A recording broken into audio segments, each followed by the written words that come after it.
as metal as unintelligent and only has 3 chords to each song. Just look at Nile!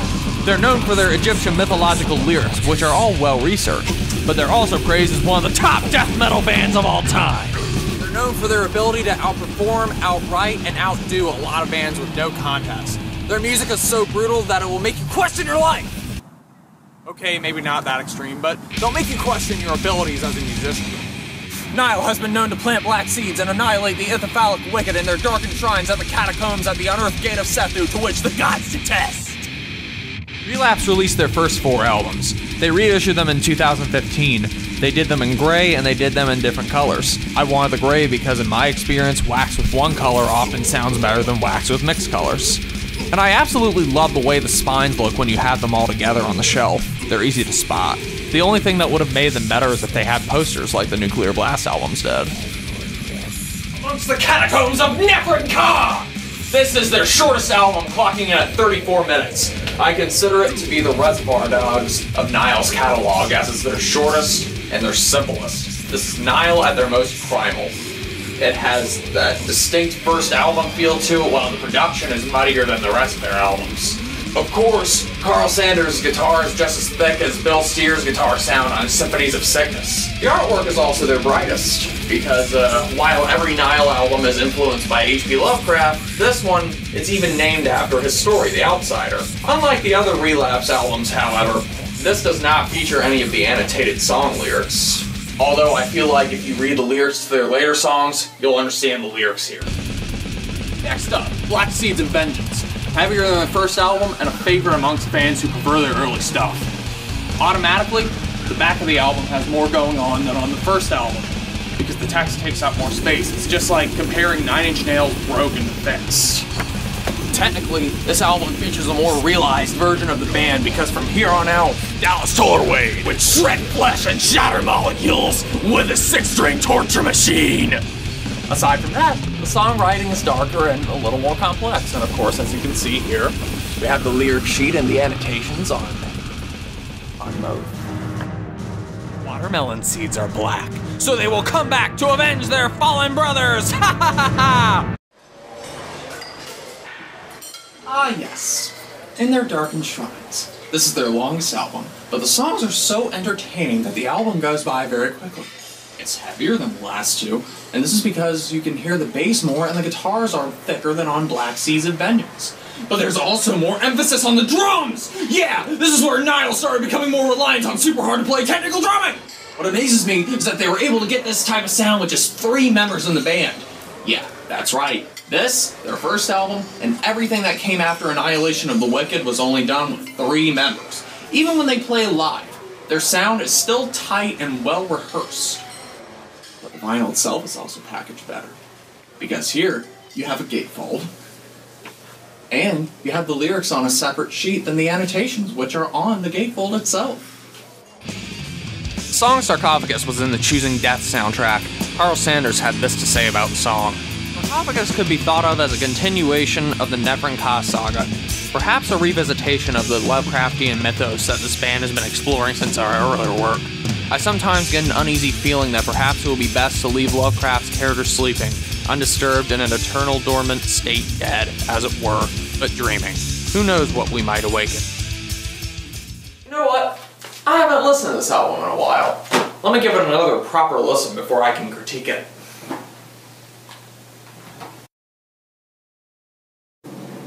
They had to sedate me 3 songs in!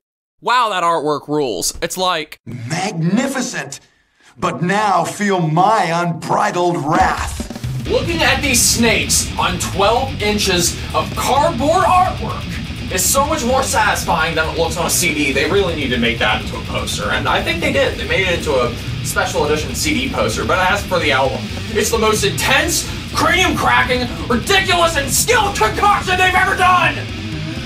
Woo! The tempos they are playing and the riffage pulled off is legendary, but this is also the first album to feature the mighty George Colias! This man is a madman! He's part of what made this album so great.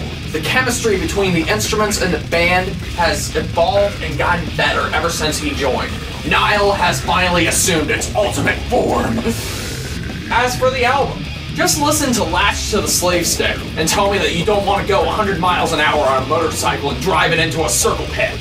But this album would also be the first album with producer Neil Kernan. Because of these factors, Annihilation of the Wicked is the turning point in Nile's career. This vinyl edition features a bonus track. It kind of sounds like a death song circa Human because of the riffing style. It starts off with the Egyptian instruments and then it goes into the blasting that Nile's so good for. The 2011 edition of Ithyphallic with the annotated lyrics, which the original version did not have. The original version also did not have the 2 bonus tracks that are on this. They're instrumentals of songs that are already on the album, but they do serve their purpose in showing you the millions of different things that are going on with the music, without the distraction of the vocals in the background. But also the production's a little cleaner. The drums are more in the background, they have a nice pop to it, the guitars are more up front, and the whole album just sounds more crisp. And there's a lot more high end on this one than Annihilation. Now it's time for Those Whom the Gods Detest. The Gods Detest? The Gods Detest. Oh, the Gods Detest! The Gods Detest! Unreal album. It tends to get heavier and more intense with each listen. I'm a little surprised that they didn't do something with side D though, as far as like etching or anything. I mean, it's convenient that you don't have to flip it, but it makes me wonder what would have been designed on the back of this thing with this blank space. As for the album, it sounds so much better than it does on the CD. The drums sound more natural when they should because they're recorded separately from the band, but it doesn't clip and it's not as limited as it is on the CD. This album kind of reminds me of Tool's 10,000 Days because it's a bit longer and a bit more serious than the rest of their catalog. What gods would detest it? Surely not the metal gods! This album overpowers you. 2012 was a great year for metal, but some people were caught in between when At the Gate of Sethu came out. This one is the same Nile with a cleaner production and less length than the previous couple albums. If there's anything that needs to be praised on the album, it's the guitar. Carl is making some great noise with that thing. Though it's not as thick sounding, it squeals and has a good mix of the groove riffs on Ithyphallic and the lightning picking of Annihilation. The production was the most common complaint because there was less bass. But after a few listens, it grows on you and the production just becomes one of the things that gives the album its own character. Songs are still catchy and the production shows how precise and technical the band can be with nothing to hide. This shows true musicianship the way it is. As for the vinyl, it's green. Green is Nuclear Blast's signature vinyl color, just like gray is Relapse's. Yellow or gray vinyl would have fit the artwork better with this album. However, the sound is more raw and you can hear the bass better on this than the CD. Now let me ask you a question and be honest. Why should a Nile album stay earthed? Yes, this album's awesome. For this album, they went on a tour with Suffocation in Europe. Why didn't it come to America? The thick sound that they're known for is back. There seem to be less Egyptian instrumentals here and more of a straightforward technical death metal sound. It's kind of like in their Darkened Shrines where they'll mix the instruments, and like Gods Detest as far as the songwriting approach.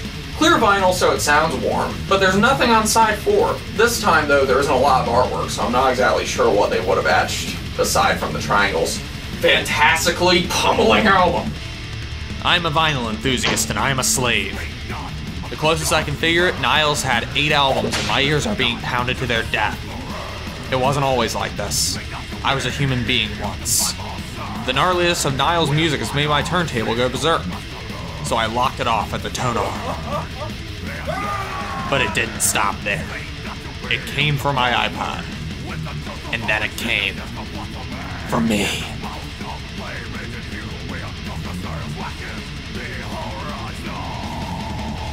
It all sounds fantastic.